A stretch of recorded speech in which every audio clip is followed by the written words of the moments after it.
Hello नमस्कार साथियों, स्वागत है आपका आपके ऑनलाइन प्लेटफॉर्म पर। कैसे हैं आप सभी? उम्मीद करते हैं बहुत ही अच्छे होंगे और ज़ोर शोर से अपनी पढ़ाई में लगे होंगे। तो आज की क्लास में हम लोग बात करेंगे एसएससी जीडी एग्ज़ाम 2021 के 1/12/2021 के शिफ्ट सेकेंड के अति महत्वपूर्ण जीके और जीएस के प्रश्नों में। मिस शिफ्ट सेकेंड में जो भी जीके और जीएस के प्रश्न आए थे, करंट के प्रश्नों को छोड़ के सभी प्रश्नों पर आज हम लोग चर्चा करेंगे। एसएससी जीडी में प्रीवियस ईयर के प्रश्नों को रिपीट किया जाता है, तो ये सभी प्रश्न आपके एग्ज़ाम के दृष्टि से बहुत ही महत्वपूर्ण हैं। तो आप लोग अंत तक बने रहें और अपना स्कोर कमेंट करके ज़रूर बताएं। तो चलिए हम लोग क्लास को स्टार्ट करते हैं। तो अपना पहला प्रश्न है, उत्तराखंड का स्थापना दिवस कब मनाया जाता है? बताइए। तो सन 2000 नवंबर में 3 नए राज्य बने थे। 1 नवंबर को छत्तीसगढ़, 9 नवंबर को उत्तराखंड और 15 नवंबर को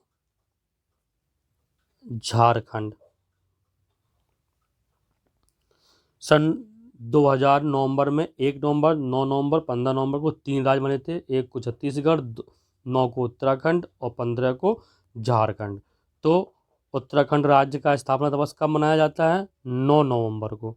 उत्तराखंड राज्य किस राज्य से अलग होकर बना है? तो उत्तर प्रदेश से अलग होकर बना हुआ है। छत्तीसगढ़ एमपी से अलग होकर बना हुआ है। झारखंड बिहार से अलग होकर बना हुआ है। एक और याद रखिए आप, 2 जून 2014 को 2 जून 2014 को कौन सा नया राज्य बना था? तेलंगाना। तेलंगाना। इन्हीं में चारों में से कोई ना कोई प्रश्न अक्सर एग्जाम्स में आ जाता है, तो आपको याद रखना है। चलिए हम लोग चलते हैं अगले प्रश्न की तरफ। अपना अगला प्रश्न है, निम्नलिखित में से किस यौगिक को नॉर्वेजियन साल्ट पीटर भी कहा जाता है? बताइए आप। Potassium nitrate, nitrous oxide, calcium nitrate और सोडियम नाइट्रेट। किसे नॉर्वेजियन साल्ट पीटर कहा जाता है? कैल्शियम नाइट्रेट को। इसका यूज उर्वरक के रूप में,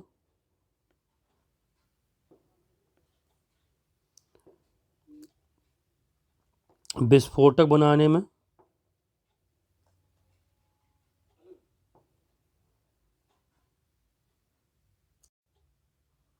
तो अपना अगला प्रश्न है, निम्न में से कौन सी हिमाचल प्रदेश की एक मार्श नृत्य शैली है जो तलवारों के साथ की जाती है? तो बताइए। खरैती हिमाचल प्रदेश की नृत्य है जो तलवारों के साथ या तलवार लेकर किया जाता है। चलिए हम लोग आगे बढ़ते हैं। सामान्यतया गर्म महासागरीय धाराएं ब्लैंक प्लेस के निकट उत्पन्न होती हैं और ध्रुवों की ओर गतिमान होती हैं। तो आपको बताना है गर्म महासागरीय धाराएं कहाँ पर उत्पन्न होती हैं। तो पृथ्वी पर सबसे ज़्यादा गर्मी कहाँ होती है? भूमध्य रेखा पे होती है। तो गर्म जल धाराएं भूमध्य रेखा के निकट ही उत्पन्न होती हैं और वहाँ से उत्पन्न होकर दोनों तरफ ध्रुवों की ओर चलती हैं। तो ये आपको याद रखना है। Option C answer. चलिए हम लोग आगे बढ़ते हैं।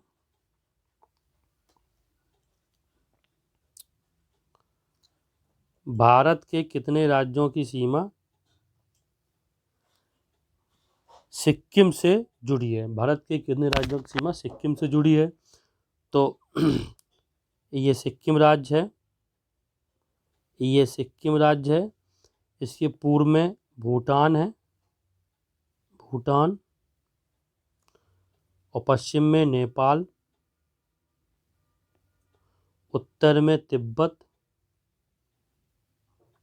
या चीन का है, और दक्षिण में ये वेस्ट बंगाल से इसकी सीमा लगती है। तो भारत का एकमात्र राज्य है वेस्ट बंगाल या पश्चिम बंगाल जिससे सिक्किम की सीमा लगती है। तो अपना आंसर हो जाएगा ए। तो अपना अगला प्रश्न है, अनुच्छेद 19 के अंतर्गत गारंटीकृत सभी मौलिक अधिकार भारत के संविधान के किस अनुच्छेद के तहत स्वचालित रूप से निलंबित हो जाते हैं? तो जब अनुच्छेद 352 के अनुसार युद्ध, बाहरी आक्रमण या सशस्त्र विद्रोह, अनुच्छेद 352 के अनुसार जब आपातकाल लगाया जाता है तो सभी मौलिक अधिकार निलंबित हो जाते हैं, सिवाय कौन सा मौलिक अधिकार? अनुच्छेद 21। अनुच्छेद 21 में क्या है?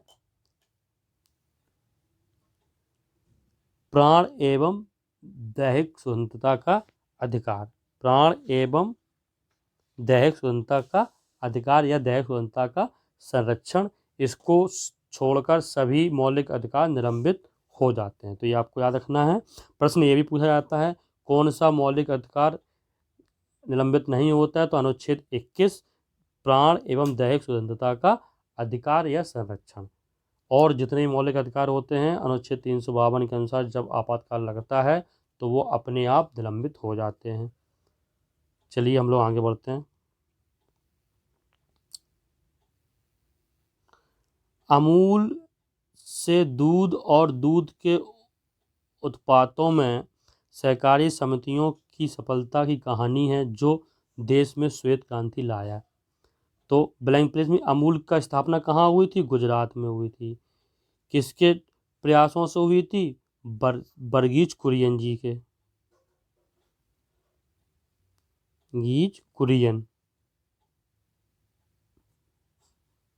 वर्गीज कुरियन को ही श्वेत क्रांति का जनक कहा जाता है।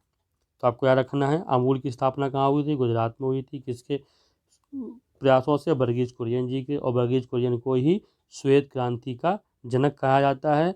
और इन्हीं के प्रयासों से आज भारत विश्व में अग्रणी दूध या दुग्ध उत्पादक देश है। चलिए हम लोग आगे बढ़ते हैं।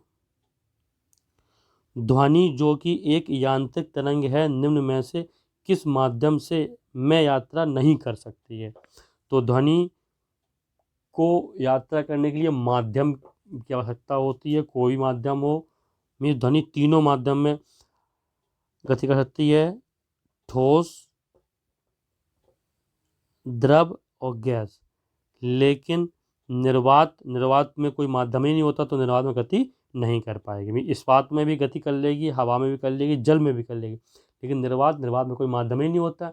तो ध्वनि केवल माध्यम में गति करती है, माध्यम नहीं होगा ध्वनि गति नहीं कर पाएगी। तो ये आपको याद रखना है।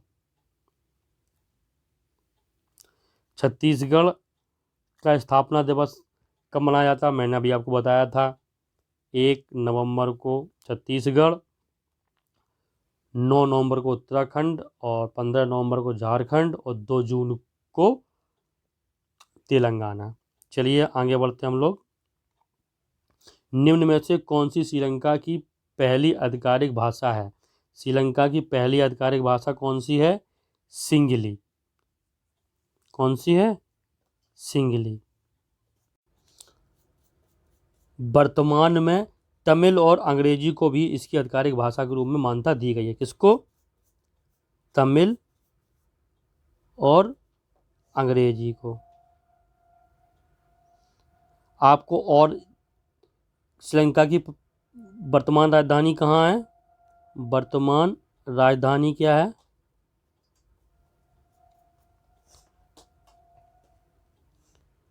श्री जयवर्धने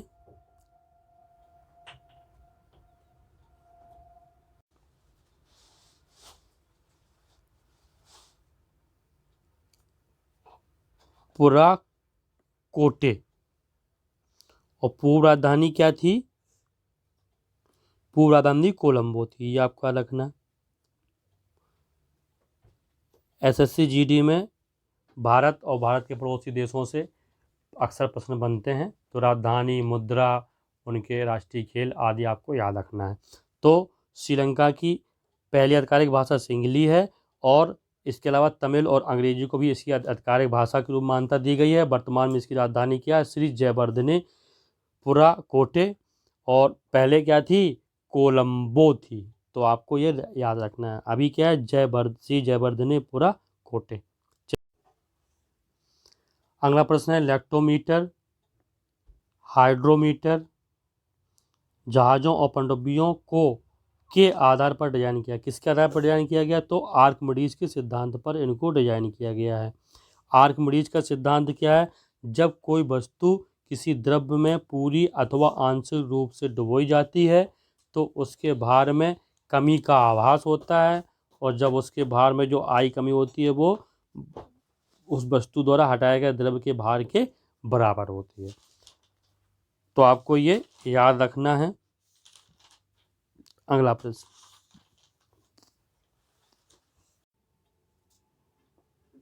अगला प्रश्न है दारा शिकोह अंततः उत्तराधिकार के युद्ध सामूगढ़ की लड़ाई में से हार गया। दारा शिकोह उत्तराधिकार का युद्ध किससे हारा था? औरंगजेब से हारा था। सामूगढ़ के लड़ाई के बाद अगला युद्ध कौन सा हुआ था? देवराई का युद्ध। कौन सा हुआ था? देवराई का युद्ध। और देवराई उत्तराधिकार का देवराई का युद्ध अंतिम युद्ध था। इसमें अंततः औरंगजेब विजय हुआ और इस्लाम की अवहेलना के कारण दारा शिकोह की हत्या कर दी गई। तो आपको याद रखना है दारा सामूगढ़ की लड़ाई में कौन? औरंगजेब जीता था। और प्रश्न ये भी आता है उत्तराधिकार का अंतिम युद्ध कौन सा था? तो देवराई का युद्ध था, और इसमें भी औरंगजेब का विजय हुआ था। तो आपको याद रखना है। अगला प्रश्न,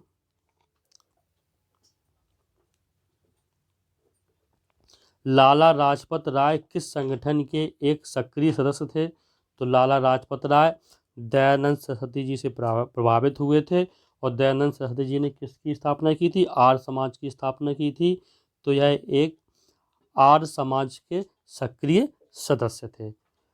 एक और इनके बारे में, इन्हें पंजाब केसरी के नाम से भी जाना जाता है। पंजाब केसरी या पंजाब का शेर। ये प्रश्न आता है कि पंजाब के शेर के नाम से कौन प्रसिद्ध है? तो लाला लाजपत राय, या पंजाब केसरी या पंजाब के शेर के नाम से इनका उपनाम है। ये आपको याद रखना है।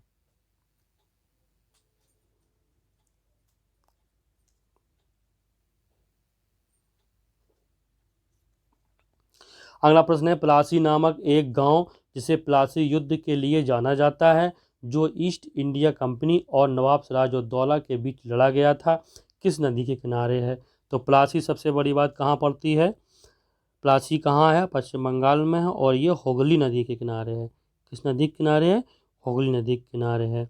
और यह युद्ध कब लड़ा गया था? 1757 ईस्वी में लड़ा गया था। बक्सर का युद्ध कब लड़ा गया था? 1764 ईस्वी में लड़ा गया था। तो ये आपको याद रखना है। और इसमें वैसे उसने बता दिया ये किस किस के बदले लड़ा गया था? ईस्ट इंडिया कंपनी और नवाब सिराजुद्दौला के बीच लड़ा गया था। और नवाब सिराजुद्दौला इस युद्ध को क्यों हारा? क्योंकि मीर जाफर के विश्वासघात करने के कारण मीर जाफर अंग्रेज़ों से जाके मिल गया। इसके कारण नवाब सिराजुद्दौला ये युद्ध हार गया। चलिए हम लोग आगे बढ़ते हैं। अगला प्रश्न है हरियाणा में हर वर्ष सूरजकुंड शिल्प मेला किस महीने में आयोजित किया जाता है? तो सूरजकुंड शिल्प मेला हर वर्ष फरवरी माह में आयोजित किया जाता है। किस माह में? फरवरी माह में। यह एक अंतर्राष्ट्रीय मेला है। कौन सा है? अंतर्राष्ट्रीय मेला है। और यह भारत के केंद्रीय पर्यटन, संस्कृति और विदेश मंत्रालय के सहयोग से लगाया जाता है। चलिए हम लोग आगे बढ़ते हैं। मधु के लिए मधुमक्खियों और छत्तों का पालन और रखरखाव क्या कहलाता है? तो ये तो आपको मालूम ही है। इसे हम लोग क्या कहते हैं? मधुमक्खी पालन को एपीकल्चर। फ्लोरिकल्चर क्या होते हैं? पुष्पों की खेती। पुष्पों की खेती। सेरीकल्चर क्या होता है? रेशम कीट का पालन, कीट पालन। पिसीकल्चर तो मालूम है आपको, मत्स्य पालन। ठीक है। फ्लोरिकल्चर पुष्पों की खेती, एपीकल्चर मधुमक्खी पालन, सेरीकल्चर रेशम कीट पालन और पिसीकल्चर मत्स्य पालन। इनमें से अक्सर प्रश्न पूछे जाते हैं, तो ये आपको याद रखना है। चलिए अगला प्रश्न है, फतेह सागर झील किस राज्य में स्थित है? फतेह सागर झील किस राज्य में स्थित है? तो राजस्थान में स्थित है। इसमें ऑप्शन डी आंसर।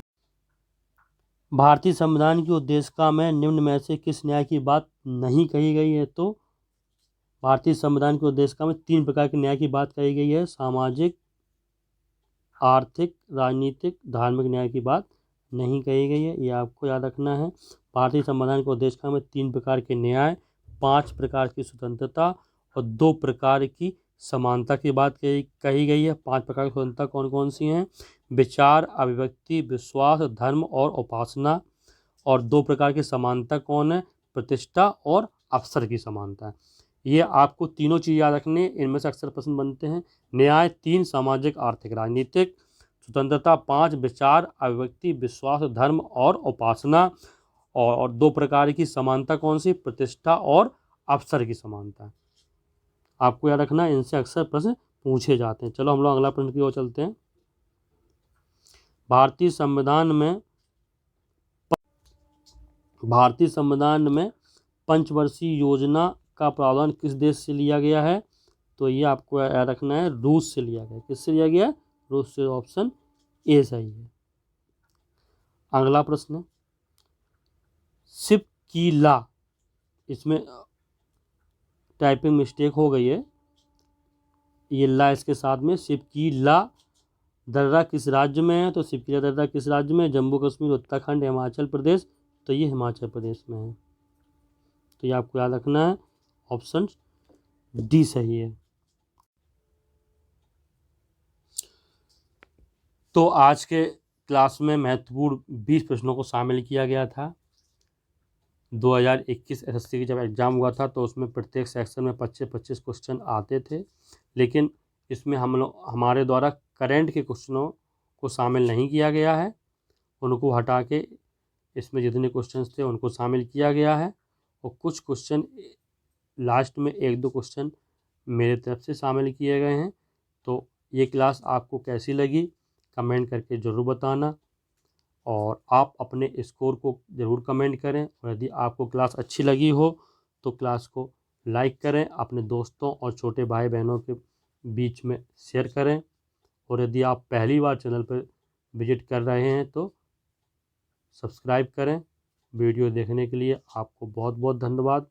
प्लीज़ एक बात और बताएं, आप इसके अलावा किस सब्जेक्ट पर वीडियो चाहते हैं, कमेंट करके बताएं, तो मैं उस सब्जेक्ट पर वीडियो बनाने की कोशिश करूँगा। ओके, धन्यवाद।